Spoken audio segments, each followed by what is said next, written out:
e eu sou professor voluntário do programa de pós-graduação da UFMG. Tem muita confusão porque quem mexe com propriedade intelectual está enfiado em tudo quanto é canto, então a gente tem um dedinho em um monte de lugar diferente. E esse trabalho que o Frank desenvolveu, ele virou uma normativa da universidade, e a UFMG utiliza então esse funil antes do processo de valoração. É um acordo que foi feito entre a Fundep e a CTIT. E eu vou apresentar para vocês alguns outros conceitos que eu pretendo apresentar também. Eu sei que muita gente já deve ter ouvido falar do tão famoso TRL, ou Technology Readiness Level, que eu acho fundamental, essencial, mas ele mais complica do que auxilia. E aí eu vou trazer um conceito, o outro Readiness Level, uma outra régua, na verdade, mais completa, e eu não vou falar que ela é mais complexa do que o T, que trabalha apenas com a tecnologia. Se a gente vai falar de licenciamento da tecnologia, então é porque eu estou falando efetivamente de inovação. E a inovação exige muito mais do que discutir apenas a maturidade da tecnologia. Então eu vou abordar um pouquinho para vocês aqui hoje a respeito disso. Bom, eu coloquei aí, para quem não conhece, quiser conhecer, obviamente, uma pequena propaganda da cidade de Ouro Preto. Serão muito bem-vindos se forem lá. Normalmente eu ponho foto da comida que a gente tem lá em Ouro Preto, mas eu acho que pós-café da manhã agora eu preferi deixar para depois. Eu posso mostrar para vocês se vocês quiserem, né? Funil já é um modelo bem trabalhado, já é um modelo discutido. Chesbrough já falava, na verdade, do funil da inovação. Acho que não é novidade para quem trabalha com gestão da inovação tecnológica, mas o fato de que é uma figura que não é tão nova assim, mas que na maior parte das vezes a gente ignora o que realmente isso aqui significa. A gente produz, eu vou me ater basicamente às tecnologias que são produzidas nas ICTs, que no caso do Brasil, universidades, institutos federais, alguns centros de pesquisa, porque se eu for trabalhar com as tecnologias que são produzidas pelas empresas, principalmente inovação fechada, até um pouco de inovação aberta também, muda um pouco daquilo que eu vou trazer de discurso para vocês. Então eu vou me focar especificamente nas tecnologias das ICTs. E não sei se vocês acompanharam recentemente uma notícia bem fresquinha. A Europa, não sei por que ainda, mas ela está seguindo uma tendência de que há um crescimento muito grande das patentes produzidas pelas ICTs também europeias, assim como o Brasil já faz, né? A gente tem várias tecnologias que são produzidas na universidade, algumas já possuem mercado, outras não possuem um mercado imediato, algumas que não possuem mercado hoje podem encontrar um mercado amanhã e outras não vão encontrar mercado nunca porque realmente não faz sentido aquilo. E se a gente não fizer a gestão correta desse funil, eu posso levar não só a tecnologia à morte, como a própria empresa. Eu vou dar um exemplo de tecnologias que lá em Minas Gerais elas estão prontas para serem utilizadas, mas o timing ainda não é adequado. No sul de Minas existe uma instituição chamada de Anatel, que é uma das grandes responsáveis pelo 5G no Brasil e já está trabalhando muito proficuamente com o 6G, e tem muitas tecnologias deles lá que são controladas por inteligência artificial para estar no campo, fazendo colheita automática de uva, colheita de maçã, usando das mais modernas ferramentas. Mas essas tecnologias não podem estar no campo ainda porque não há a transmissão adequada do sinal de internet nos locais onde elas vão trabalhar. Então, muito embora tecnologicamente elas já estejam maduras para estar produzindo, trabalhando numa empresa, ainda assim há uma grande dificuldade de colocá-la para funcionar porque o timing dessa tecnologia não é o mais adequado. Então ela, embora esteja fora desse funil, em algum momento, se bem trabalhada, ela pode entrar no funil, ou se a tecnologia ficar obsoleta, ela não vai passar por esse funil. Mas o que eu queria mostrar era basicamente só para mostrar que esse conceito de funil, ele já não é tão novidade assim mais, né? Isso aqui é uma representação do processo de como ocorre, na verdade, a pesquisa dentro de uma ICT, principalmente dentro das universidades. Um pouco dos institutos federais também. Obviamente tem algumas pequenas variações, isso aqui já está até publicado, né? Mas se a gente for pensar que eu começo fazendo pesquisa tendo recursos, Vale lembrar que, por exemplo, temos 2 super-heróis que não têm superpoderes, mas têm supercontas bancárias. E a única razão do Batman, do Homem de Ferro, ser super-herói, porque eles são cientistas.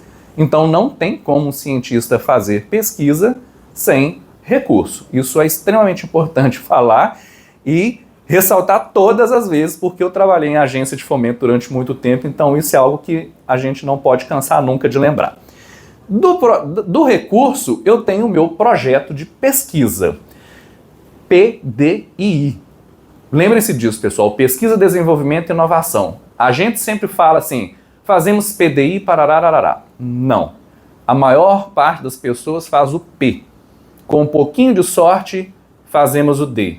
E o I já é um pouquinho mais complexo, é o que a gente quer fazer efetivamente, mas tem um caminho a ser percorrido. Então, do projeto eu vou para o laboratório, faço experimentação, eu vou obter os meus resultados de bancada. Isso é muito importante ressaltar também, porque a gente é treinado nos nossos cursos a parar por aí. A gente faz a pesquisa, obtém os nossos produtos, desenvolve os processos, mas em nível de bancada.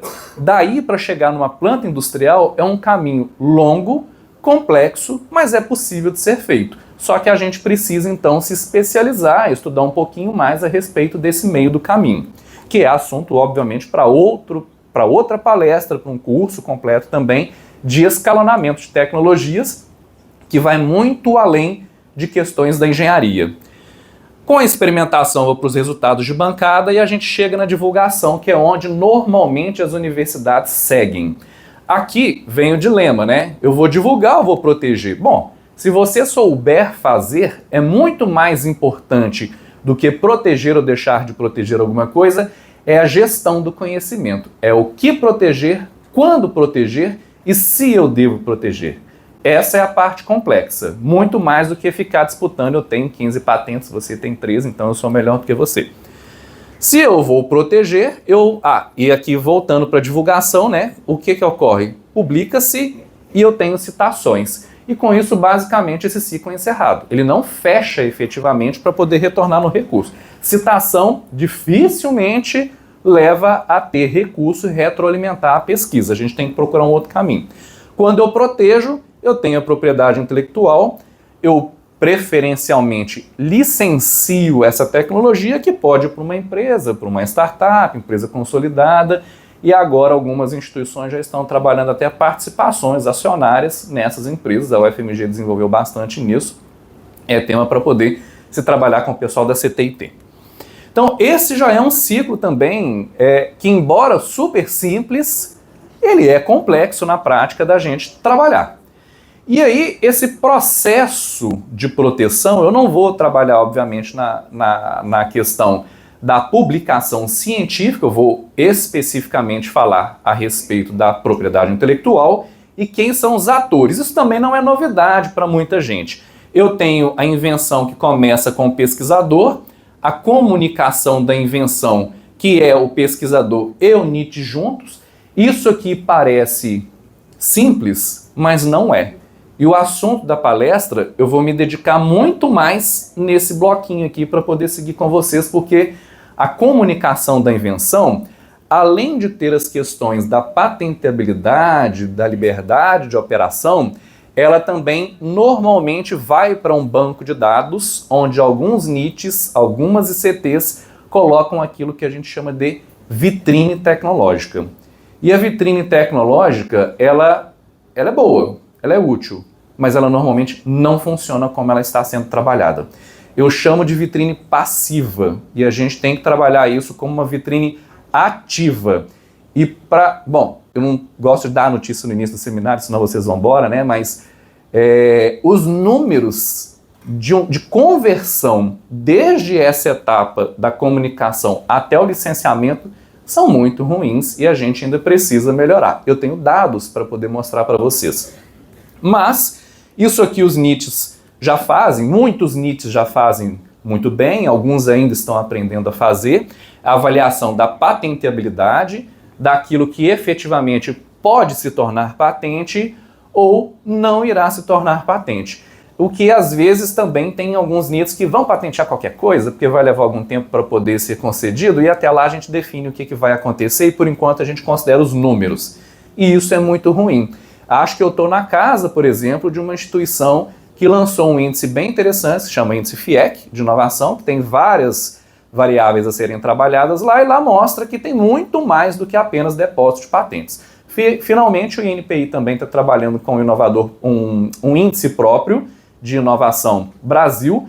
Tem algumas pequenas pontas que precisam ser corrigidas, mas é muito melhor do que o que a gente tinha até pouco tempo atrás. Eu vou depositar a patente, pesquisador NIT, divulgar a invenção para as empresas, que é outro ponto crucial, tanto da comunicação quanto da divulgação, onde aqui eu já tenho efetivamente a participação da empresa, ou deveria ter, e a negociação, licenciamento, e efetivamente licenciamento já são poucas as ICTs que tiveram essa experiência, infelizmente. Pois bem, o que é o tal do funil do licenciamento? Do trabalho desse estudante, ele chama Frank, hoje ele está no doutorado trabalhando com alguns conceitos um pouquinho mais avançados, o que ficou estabelecido que na UFMG normalmente se utiliza é que há um momento em que eu tenho a etapa do oferecimento da tecnologia para os possíveis licenciantes. Mas quem seriam os meus possíveis licenciantes? O que as instituições precisam ter é um banco de dados com todas as possíveis empresas parceiras que já trabalharam com algum convênio de P&D em algum momento e que, inclusive, podem ter feito algum contrato também de prestação de serviço com a instituição em algum momento, seja remunerado, voluntário, por extensão, tanto faz. Mas o fato é que as ICTs precisam ter esse banco de dados atualizado para saber quem são aquelas instituições que já interagiram com a minha instituição em algum momento. Pois bem, tendo isso, que é uma vitrine, só que de certa forma fechada, né? A gente tem essa etapa do oferecimento e eu vou monitorar quantos convites ou quantas comunicações de invenção eu vou fazer para as empresas. 100, para ficar mais fácil a conta, né? Eu mando 100 convites. Aí eu vou ter que monitorar quantos feedbacks positivos, quantos feedbacks negativos e quantos nada eu recebi. Porque a empresa pode falar eu quero, eu não quero e pode te ignorar. E aí a gente tem que passar a monitorar isso para poder trabalhar melhor o processo de licenciamento. Normalmente a gente não faz isso, né? Depois dessas instituições que falaram sim, vamos trabalhar, então eu vou ter interação inicial com a empresa e começar a abrir a tecnologia, obviamente dentro daquilo que pode ser falado, né, dentro dos padrões de termos de sigilo, etc., mas eu já começo efetivamente a construir uma relação com a empresa. E, novamente, é uma outra etapa do funil. Se é uma outra etapa do funil, eu vou ter que passar a medir das empresas que eu convidei a vir até a minha instituição, conhecer efetivamente a tecnologia, quantas empresas foram até a minha instituição e estão trabalhando para tentar licenciar essa tecnologia. Medir números, pessoal. E aí eu poderia dizer que dessas 80, sendo muito otimista, né? Mandei 100 convites, obtive 80 respostas sim. É muito otimista isso, tá? Mas só para facilitar as contas. Porque eu tenho os números reais depois para mostrar para vocês. E aí 50% começou a trabalhar. Então 50% dos 80 que vieram dos 100. Aí já começa a diminuir. Para enfim eu começar uma etapa de valoração, que não é obrigatória nesse momento. Eu posso fazer a valoração e, ao contrário do que muita gente imagina, a valoração não é feita a portas fechadas, tem que ser parte da negociação com a empresa, a gente tem que ter, às vezes, acesso a vários dados que as empresas é que disponibilizam para a gente. Então não é uma coisa que eu vou fazer completamente em sigilo, porque vão roubar as minhas informações e a empresa não pode saber de nada e depois eu falo, custa R$1.000. A empresa te pergunta, de onde veio esse número? Aí a negociação já morreu. Então é uma etapa que eu posso colocar como opcional aqui ou partir para dentro da etapa de negociação efetivamente. Para só no final das contas eu formalizar o meu licenciamento. Então eu poderia ter o funil dessa forma. E o que é mais importante, pessoal? Eu vou repetir mais uma vez. Monitoramento de todas essas etapas. de quantas eu saí até quantas eu cheguei. Alguém tem alguma ideia de quanto que é a média do início do funil até o final? Quanto? Não, muito otimista. 1% ou meio por cento? Meio por cento. É o que normalmente chega, eu vou mostrar os números para vocês. Isso aqui foi feito, validado lá na UFMG, mas outras instituições que eu já consultei que seguem um funil muito parecido também chegam mais ou menos nesse valor. Bom, eu falei que eu ia dizer rapidamente sobre TRL. TRL é uma das coisas que eu mais amo e uma das coisas que eu mais odeio. Mais amo porque é fácil de trabalhar. E mais odeio porque as pessoas acham que isso aqui vai salvar o mundo. Que basta saber de TRL, tá tudo resolvido. Se eu tenho TRL baixo, não vira tecnologia. Se eu tenho TRL alto, eu tenho licenciamento. E não é assim que funciona. E TRL, ele não existe um único. Existem TRLs adequados àquilo que você está trabalhando. Obviamente, a NASA desenvolveu uma escala para poder mensurar tecnologias aeroespaciais que é totalmente diferente da indústria de biotecnologia, por exemplo. E eu coloco 2 TRLs aí transversais que mostram, por exemplo, que de um lado esquerdo trabalha da bancada à planta industrial e do lado direito trabalha da bancada até a funcionalidade biológica. Então, um deles é basicamente para a área da química e o outro é para a área de produtos farmacêuticos. Existe para a área de vacinas, existe uma série de conceitos. O fato é que ambas as escalas começam num denominador comum, né? Ideia, conceito, prova de conceito, só que uma vai para um lado e a outra vai para o outro depois, porque uma vai trabalhar a funcionalidade daquilo frente a organismos biológicos e o outro vai trabalhar a repetitibilidade e a reprodutibilidade sob escalas mais elevadas. Qual que é o grande problema?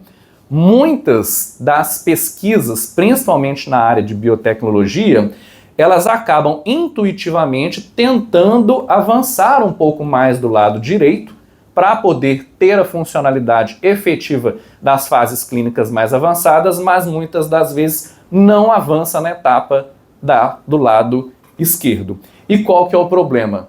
Se eu não consigo produzir aquilo em escala, para que alguma indústria vai utilizar daquilo para comercializar algo que ela não consegue reproduzir em larga escala? Então, no mínimo, eu tenho que trabalhar esses dois lados.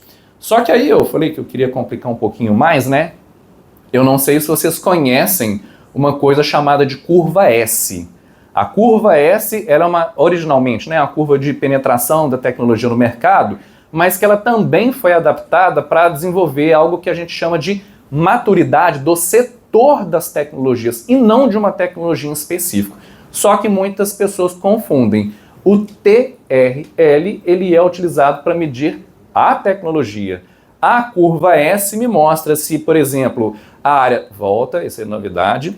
Se a área com que eu estou trabalhando, ampla, que tem várias tecnologias ali dentro, ela é emergente, ela está crescendo ou ela já começa a ter um grau de maturidade, vai entrar em declínio daqui a algum tempo. Então, todas aquelas tecnologias relacionadas a XYZ, o mercado já não está se interessando tanto por alguma razão, a princípio eu não sei qual que é, mas eu estou medindo para ver se eu continuo trabalhando naquilo ou não. Os pontos pretos são pontos experimentais e a curva vermelha é uma curva projetada. Isso aí foi feito a respeito do uso de celulose para produtos farmacêuticos, como carreador. O que nos indica? Que as empresas farmacêuticas, dentro de algum tempo, na verdade já agora, 2020 e pouquinhos, né, já começam a procurar substitutivos para essa tecnologia que já está entrando em obsolescência. Então eu preciso ser mais rápido que ela e oferecer tecnologias mais sofisticadas. Mas cuidado, porque se for sofisticada demais, ela pode ser um pouco mais clássica e não querer absorver. E como eu havia falado, eu sei que tem gente que morre de medo de TRL e confunde régua de mensuração daquilo, de não sei das quantas. Eu trouxe para poder piorar 6 réguas. Existem várias, tá? Só que essas aqui foram desenvolvidas pela Universidade da Suécia. Eu não vou pronunciar em sueco, não estou com o sueco muito bem fluente, mas eu sei que ela se chama KTH. E o K significa alguma coisa do rei, o Renato. O Gesil fala sueco, eu não, tá? Então, se alguém quiser o nome, o Gesil pode indicar o nome por extenso depois. Mas KTH é uma universidade referência em inovação, assim como o Babson College nos Estados Unidos, a KTH na Europa, é uma referência na área de gestão da inovação, e eles trabalharam esses conceitos aqui que são mínimos. Para a gente poder trabalhar a inovação, Innovation Readiness Level, no mínimo eu tenho que ter a tecnologia, que eu acho que muita gente já conhece, só que a tecnologia ela tem que também trabalhar os conceitos de propriedade intelectual, e eu não estou falando que você precisa ter uma patente, precisa ter um cultivar, mas eu estou falando que você precisa saber a gestão do conhecimento para saber se protege ou não, o que protege ou quando protege. Então tem uma escalinha para poder mensurar isso. Se eu estou falando de inovação, não tem como eu esquecer o business, é negócio. Então, se eu estou fazendo uma tecnologia fantástica que não interessa a ninguém, então ela vai para a gaveta. É o que normalmente ocorre, acho que muita gente já deve ter ouvido falar do tal da patente Lattes, né? Que é a patente que vai para a gaveta. Claro que nem tudo vai virar mesa, isso é normal. Mas fazer só para engordar os números também é uma coisa meio desnecessária. Então eu tenho que trabalhar conceitos do Business Readiness Level. Cliente. O pesquisador, quando está na bancada, ele normalmente pensa que aquela célula que ele está cultivando vai ter algum possível cliente ou não. Às vezes ele pensa, porque normalmente ele chega no NIT com um monte de potencial licenciante e que isso vai salvar o mundo e etc e tal. Quando na verdade ele nunca consultou ninguém e na verdade essa reguinha então estaria próxima do 1, porque ele não tem efetivamente clientes potenciais. Então também tem que trabalhar isso. Vou passar para esse aqui, depois eu volto nesse. Esse aqui é o de time. Eu tive uma startup em provavelmente 2005, 2006, que era para converter óleos essenciais naturais brasileiros que tinham um valor comercial muito baixo e que os produtos deles tinham um valor muito mais elevado. Aí qual que foi o primeiro erro da startup? Todos os membros dessa empresa eram químicos, vinham do mesmo laboratório, sabiam a mesma coisa e faziam as coisas do mesmo jeito. E a nossa orientadora na época ainda nem queria colocar uma pessoa com conhecimento diferente com medo de roubar a tecnologia, né? Que é o padrão medo de um monte de gente que cisma que aquele negócio é tão importante que está todo mundo me espionando o tempo todo e eu vou ficar sem aquilo. Então eu tenho que trabalhar efetivamente o Team Readiness Level, porque para fazer inovação não basta ser monodisciplinar. Na minha época de FAPEMIG, aqui seria a FUNCAP, né? Eu lutei muito para poder tentar ver se na CAPES a gente consegue ter uma área mais robusta. A interdisciplinar é uma área complexa, grande, e ainda não está no padrão adequado porque a maior parte das áreas de avaliação da CAPES são disciplinares. Quando a ciência moderna, e eu não estou falando de inovação não, estou falando de ciência moderna, ela normalmente já é multi e às vezes transdisciplinar. Então eu preciso começar a investigar isso também. Na UFMG, o programa de inovação, um deles está nas Ciências Biológicas 2, o outro, se não me engano, acho que está também nas Ciências Biológicas 2. E a coordenadora, ela falou para a gente assim, olha, é fantástico o que vocês fazem, só que não dá para eu poder avaliar um projeto em célula e avaliar um projeto em cimento e avaliar um projeto de lei, de não sei o quê, porque é muito diferente, é muito difícil para a gente avaliar. Então os próprios coordenadores, as próprias áreas da CAPES, têm dificuldade de avaliar. E como muitas das tecnologias são feitas por professores, se eu não corrigir isso dentro da CAPES, eu vou continuar tendo problemas, porque eu não vou colocar no meu time, não vai avançar o TNRL, o que eu deveria ter de forma adequada para poder ter inovação efetiva. E como ex-agência de fomento, né, eu tenho que falar desse aqui, que é o Funding Readiness Level. Eu acho que muita gente acha que o governo tem que financiar a pesquisa de ponta a ponta, e não é.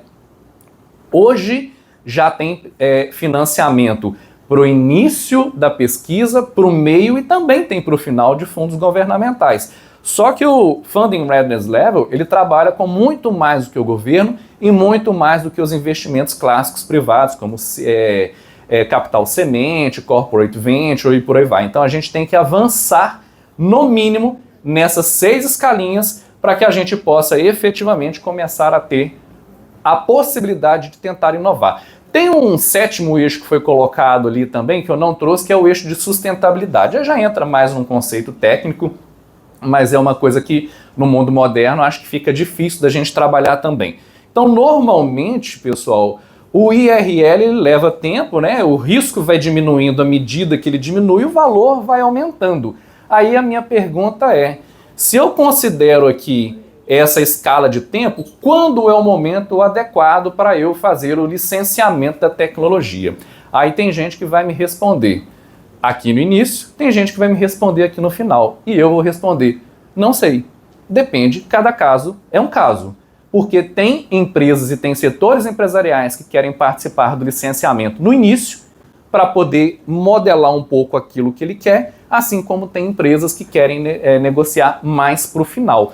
Porém, a comunicação da invenção ela deve ser feita basicamente já durante o depósito, porque o processo de licenciamento ele é longo normalmente, né?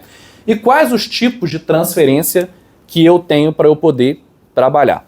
Eu tenho dos graus não tenho transferência até a transferência completa, que foi permitida depois do marco legal de CTI, né? Hoje eu posso até vender a minha própria tecnologia como instituição pública, coisa que eu não podia fazer antes. Eu tenho a licença que pode me permitir, eu tenho que verificar se eu tenho liberdade de operação para poder efetivamente produzir aquilo ou não, e eu tenho que fazer, eu posso fazer a minha cessão. Ela pode ser não exclusiva, exclusiva ou exclusiva apenas por um campo técnico, quando a tecnologia protege mais de um campo. E quem tem habilidade com patente, né, se você tem lá 20 reivindicações, dependendo do modo como aquilo foi escrito, você não precisa licenciar as 20 reivindicações para uma única empresa. E nem licenciar as 20, você pode fazer com vários graus diferentes. E aí, se eu for trabalhar efetivamente a parte da valoração, como eu disse, requer no mínimo um dia de discussão de manhã à tarde e preferencialmente à noite.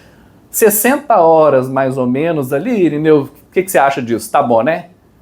No mínimo, 60 horas para começar a trabalhar a valoração. Então eu só trago alguns insights, na verdade, dos principais métodos de valoração que existem.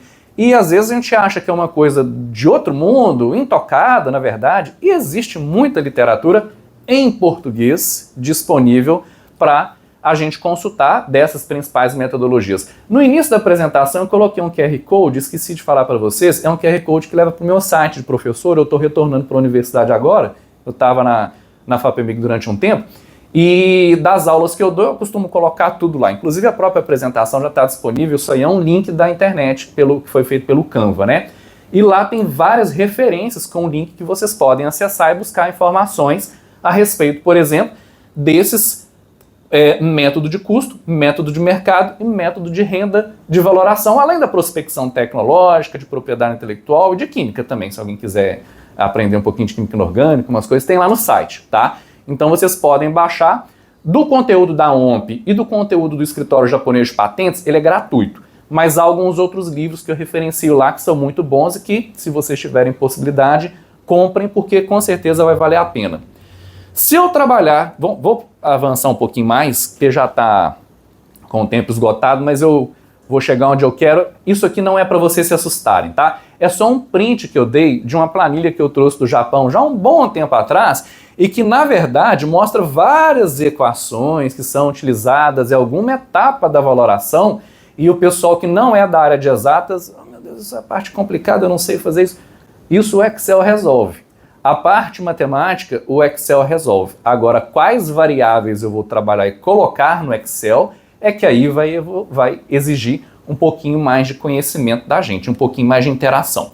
E aí, basicamente, a respeito das três, só para mostrar um pouquinho desse fluxograma de como é feito normalmente, se eu for trabalhar pela valoração de renda, né, levantamento das estimativas comerciais, o cálculo da receita bruta envolvendo aquela possível tecnologia, aplicação de descontos tributários, definição de despesa operacional, cálculo da receita líquida, definição da taxa de atratividade, cálculo de fluxo de caixa descontado, valor presente líquido e parará até chegar na negociação. Dá um trabalho enorme. Então, se você tem 100 patentes depositadas, você vai fazer isso para 100 tecnologias?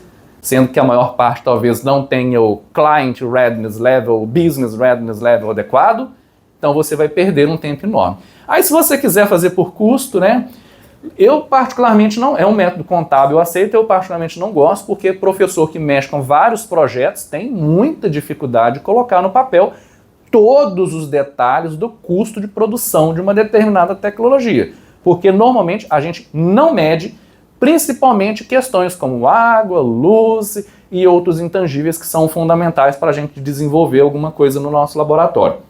Mas isso é aceito. Levantamento do custo total do projeto, quanto custa para o protótipo, uma definição do coeficiente de trabalho, cálculo da substituição e mais um monte de outras etapas até, enfim, chegar na negociação. Também dá um bocado de trabalho. E o último método que eu apresento aqui, também muito rapidamente, é um dos que a UFMG utiliza. O Lucas, não sei se alguns já tiveram a oportunidade de fazer um curso com ele no Fortec, mas ele mostra como que a CTIT na UFMG trabalha bem isso, eles têm umas derivações desse método já, então eles preferiram, e é mais útil na questão lá da UFMG, trabalhar com a valoração por mercado. E aí eles têm acesso a algumas bases de dados para poder fazer um benchmarking de quanto que aquilo, de uma determinada tecnologia, de um determinado setor tecnológico, normalmente é feito mundo afora. E a partir daí você consegue inferir algumas coisas. Então você define quais bases utilizar, faz uma busca, como se fosse uma busca de patente normalmente, né? Uma análise estatística dos dados, aplica a metodologia para poder, enfim, chegar na negociação. Fato é, não é simples, mas não é impossível. Se eu tiver uma pessoa que possa se dedicar a fazer isso, com certeza vai ajudar muito. Agora, é como eu disse, né? Do funil que eu tinha apresentado anteriormente, né, aqui do lado eu coloquei as equações de cada uma dessas etapas, onde eu meço a razão de conversão de cada etapa para ver onde eu estou evoluindo e onde eu não estou evoluindo. Aí quem está tirando foto pode tirar dessa aí, mas não corram, por favor. Esses são números reais.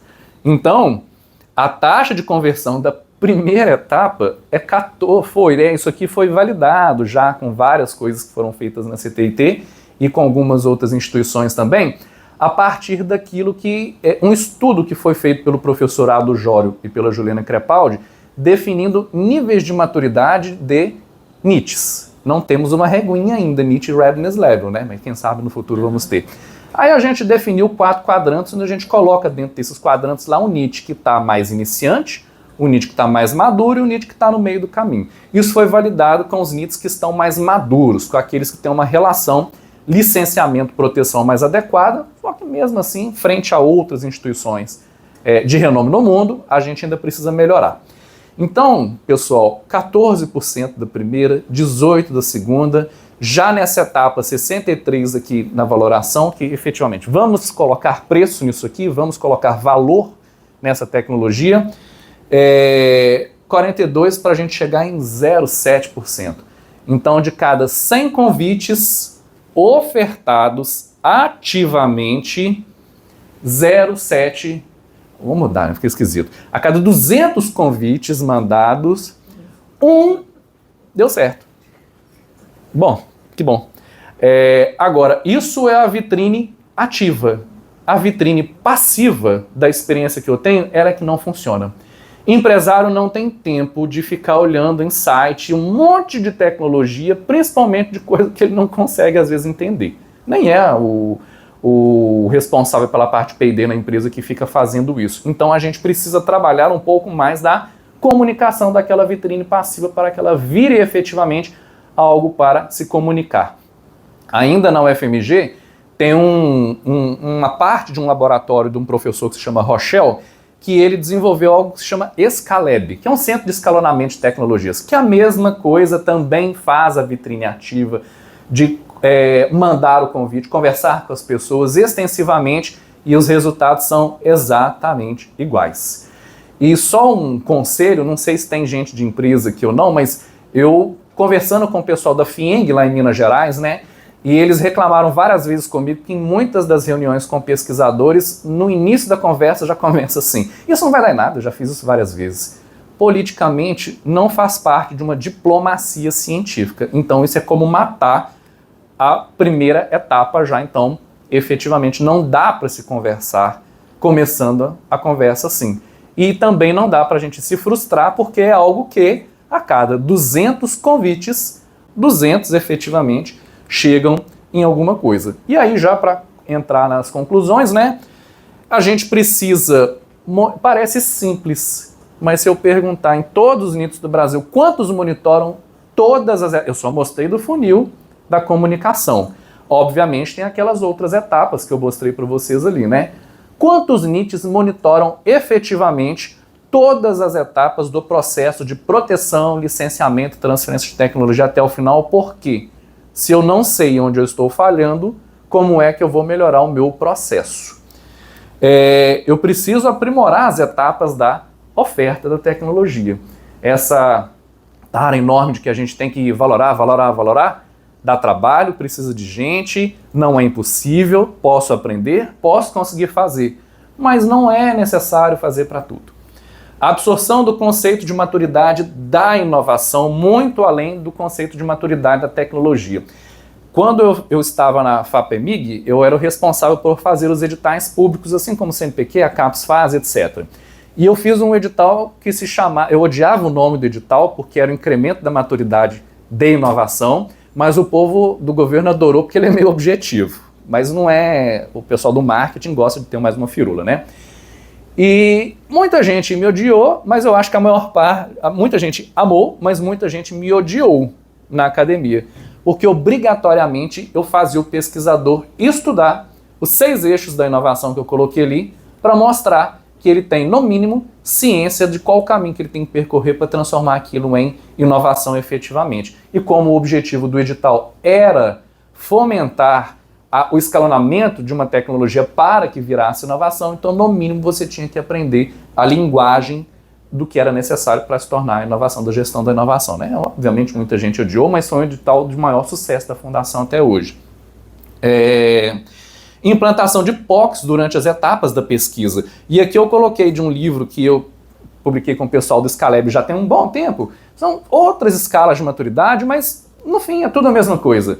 Só que são coisas que normalmente são simples, mas eu não dou atenção, porque eu tenho que trabalhar uma prova de conceito focada na pesquisa, que é essa que a gente já faz bem feita, porque o aluno de mestrado e de doutorado, ele estuda, defende, vai embora, eu publico o artigo e acabou. Então essa parte da POC normalmente ela é bem feita. O desenvolvimento do produto com insumos comerciais ou industriais normalmente não é feita. O desenvolvimento com foco no processo semi e industrial também não é feita. E a parte da estrutura para se fazer isso no Brasil, ela ainda é muito pobre. Eu acho que vocês conhecem as chamadas unidades Embrapi, né? Não vou entrar no detalhe a respeito dela, mas o equivalente às Embrapis inglesas, que são as catapults, tem algumas lá na Inglaterra que trabalham justamente conceitos de escalonamento das tecnologias que vão muito além da parte da engenharia. E, por fim, o desenvolvimento da planta piloto.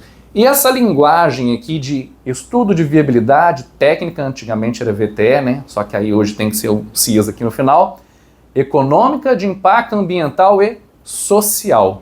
Tem que ser trabalhada em todas as etapas do meu P, D e I. Por isso que eu disse que a maior parte das vezes a gente só faz o P, não faz o D e, com muita sorte, alguns migram para o lado do I. Aqui eu tenho que trabalhar a propriedade intelectual, só que aqui também eu posso trabalhar a propriedade intelectual, validar com o cliente, operações unitárias, agências reguladoras e o EVTC em todas essas etapas aqui. Então, não dá para fazer inovação apenas com Technology Readiness Level. Eu preciso de muito mais do que isso e, para quem trabalha no NIT, eu acho que tem algumas pessoas aqui, né? Essa etapa de, vou repetir mais uma vez para poder ver se diminui um pouco da ansiedade. Não sei fazer valoração, preciso aprender valoração. Acho legal, todo mundo precisa fazer valoração, né? Só que não dá para fazer valoração de tudo que eu tenho. Quantas patentes cada instituição tem, quantas pessoas o NIT tem para fazer depósito, consulta no INPI, pagamento das taxas, responder examinador e, enfim, atender pesquisador e por aí vai. Bom, pessoal, isso é só um pincelamento muito rápido a respeito desses 3 temas que eu falei com vocês, né, da valoração, do funil de licenciamento. Eu espero que esse artigo saia em breve, já está na dissertação do aluno, e da parte da maturidade da tecnologia, para ver se a gente começa a pensar um pouquinho nisso, alguns já pensam, né, mas se a gente consegue conectar essas coisas para efetivamente a gente melhorar um pouco dos números que a gente tem. E se eu fosse falar em detalhes sobre cada assunto, vou repetir de novo, no mínimo 60 horas em média para cada um desses assuntos. De prospecção tecnológica nós damos 30 horas, propriedade intelectual são 120 horas, valoração normalmente 60 horas, é um curso bastante completo. E óbvio que tem outros professores. Então, se alguém tiver alguma dúvida, se houver tempo, desculpa ter corrido um pouquinho, acho que ainda tem 5 minutos, né? Pesquisa. Obrigado pela atenção.